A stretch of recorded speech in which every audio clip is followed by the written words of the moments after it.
Steven, and everybody else we've heard tonight. Also, everybody give it up for Locos for letting us come out and do this for you guys. So, I mean, the whole reason why I got into stand-up comedy is because my parents always told me that if I wanted to be truly successful in life, I had to do something I really loved. But I recently found out that smoking weed and jerking off all day isn't really a career path, so here I am. And I wouldn't do stand-up comedy if I hadn't dropped out of college and moved back in with my parents. And do you guys know what the worst part is about moving back in with your parents?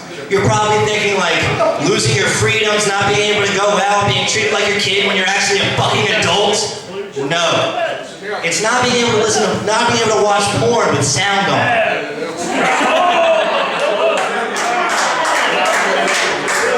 I've got to sit behind locked doors, huddled up, with all the lights off and everything, like I'm Anne Frank when I try and jack off.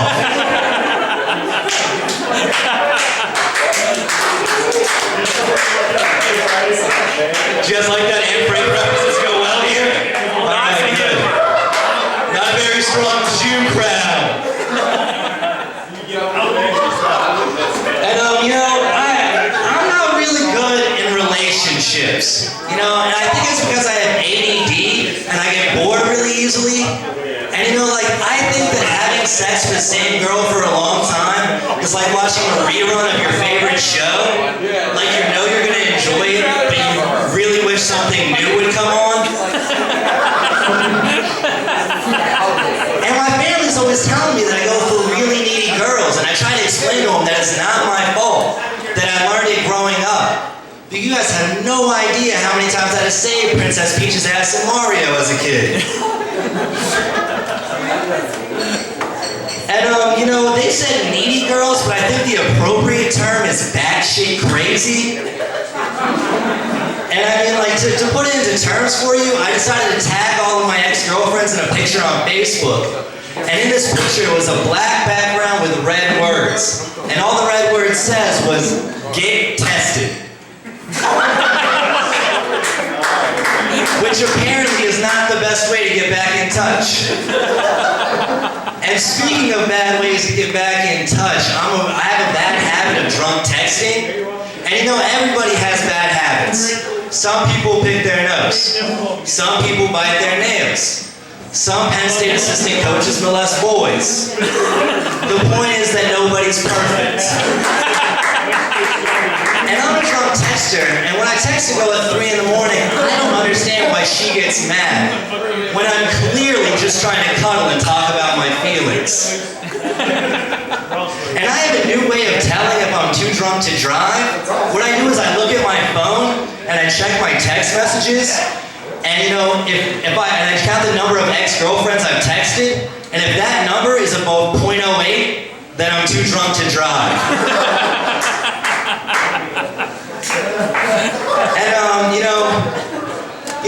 And I'm single if you can't tell from the jokes I've been telling. And also my brother's single. Well, he's not really my actual brother. He's my Eskimo brother. Eskimo brother. And if you guys don't know what Eskimo brothers are, that's two guys who have both had sex with the same girl, because nothing quite says family like getting syphilis from the same source. And am I the only one treating sexually transmitted diseases like Pokemon? Gotta catch them all?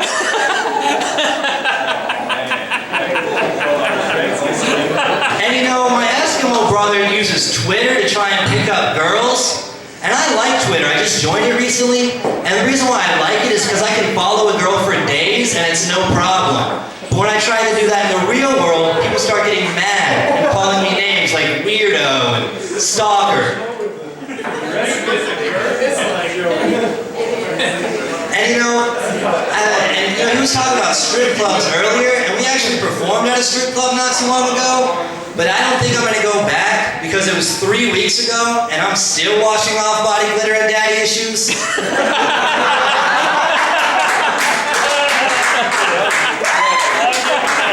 Anti-stripper crowd too, I like you people.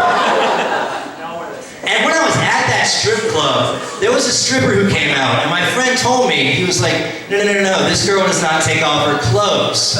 And that blew my mind. I don't understand how you can be a stripper and not strip. It's in the fucking name. That'd be like if I was a fireman, but I never fought fires and just like to play around on the pole.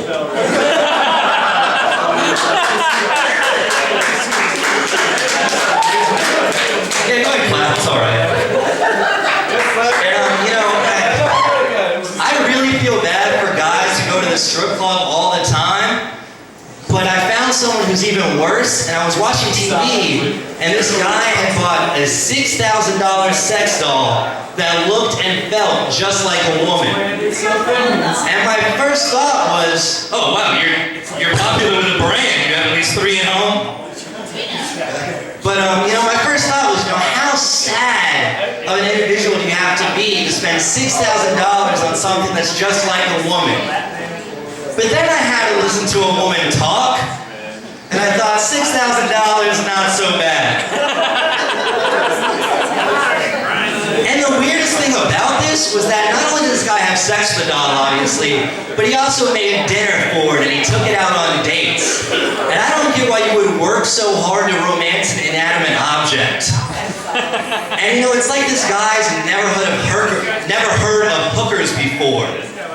Like with $6,000, according with market prices, you could probably buy a hooker for like 3 months. Or 2.5 months if you count for inflation. For those of you who didn't get it, sex doll, inflation, they go together.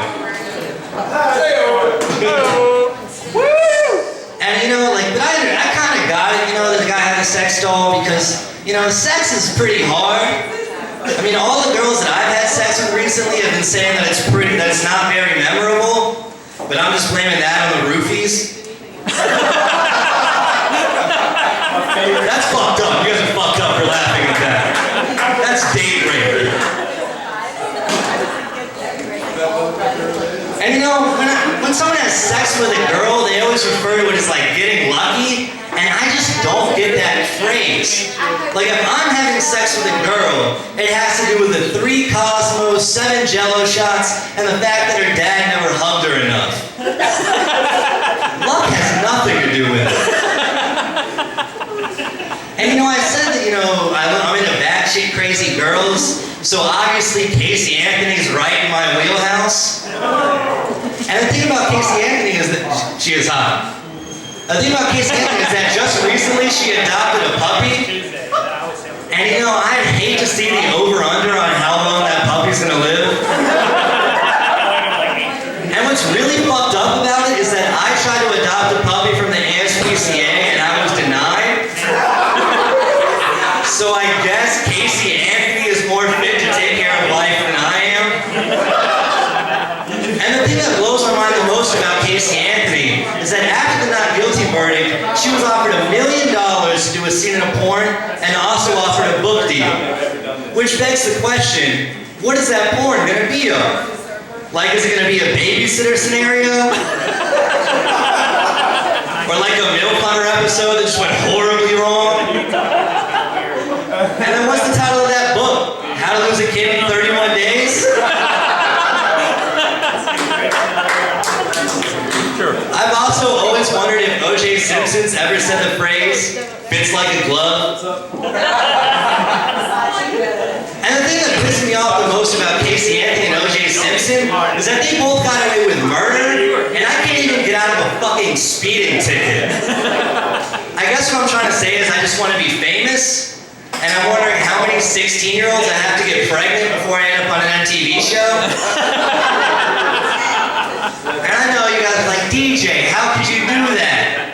And I'm saying it's easy. Just go to a school bus stop and shake your keys.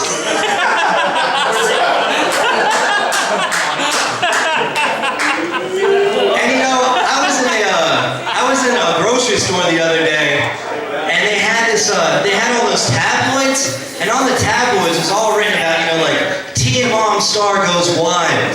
And I don't understand how that's clarified as news. Like, these girls couldn't even handle the responsibility of having a vagina. How did you did you think they were gonna handle fame? And I love it when girls ask questions like, would you love me if I lost a leg? Because we were on thin ice when I found out you like Lady Gaga.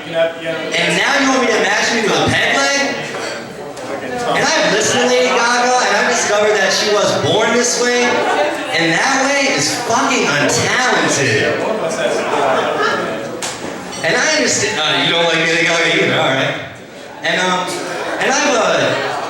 understand that gay people are born that way, I get that. But what I don't understand is why they wait so long to tell you.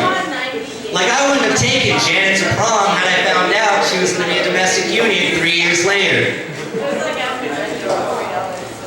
And you know, I was with a girl recently and things were getting hot and heavy between us, and she offered to give me a hand job. And you know, while I appreciated the gesture, I kind of feel like getting a hand job is like washing dishes by hand when you have a dishwasher right there.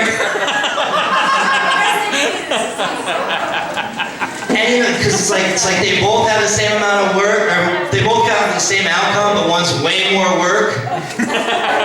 But then again, I guess that's what I get for picking up girls at school bus stops. Call back. Thank you.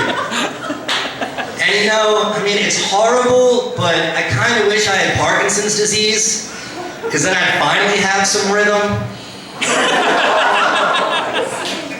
And Lou Gehrig is quoted as saying that he's the luckiest man in the world. And I mean, I'd be pretty jazzed about having a disease named after me too. But you know who's luckier than Lou Gehrig? Everybody who doesn't have Lou Gehrig's disease. And I'm gonna go ahead and tell you guys a little fun fact about me. You know, I'm a quarter black. And most people laugh at that because people don't believe me. And I guess because I don't have any of the obvious stereotypes. Like I'm fucking terrible at basketball. I don't have a gigantic dick. But I do have really shitty credit.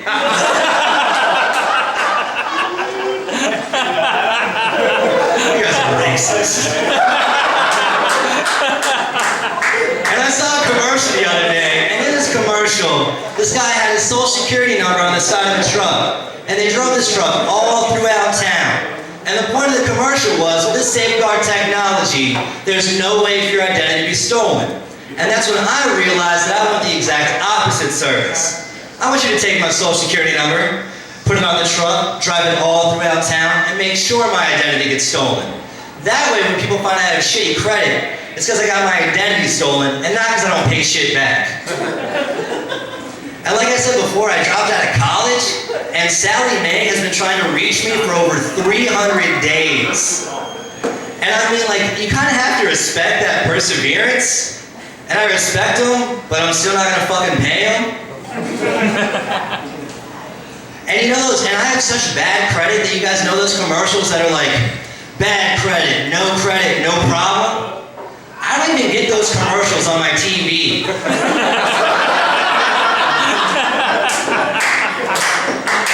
But that's probably because I haven't paid my cable bill either.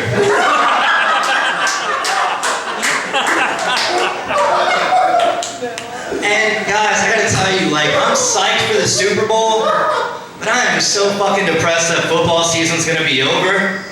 Because football season is a time where everybody can come together.